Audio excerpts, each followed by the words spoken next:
how to fix authentication error on Pokemon TCG Pocket. So one of the ways to fix that problem, you could go ahead, go back to your screen, all right, and go to your App Store, Google Play, right? And then what you're gonna do next, you're gonna just double check if your Pokemon TCG Pocket needs to be updated. So what we're gonna do, we're gonna just go ahead right here, Pokemon,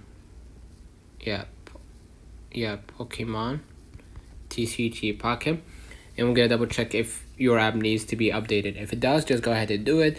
If it doesn't, just move along to the next step.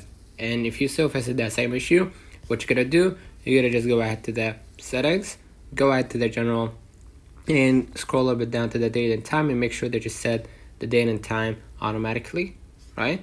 If you still facing that same issue, what you're gonna do, make sure that your VPN is disconnected, right? If you still facing that same issue again, go ahead to the iPhone storage, and then basically what you're gonna do, you're gonna scroll a little bit down till you find the Pokemon TCGP, and you're gonna upload the app. And by uploading the app, you're gonna release some of the unnecessary data or files within the app, and you're gonna be able to hopefully fix that problem. That's been on the comments of this video. I hope you. Don't forget to like and subscribe, and thank you for watching.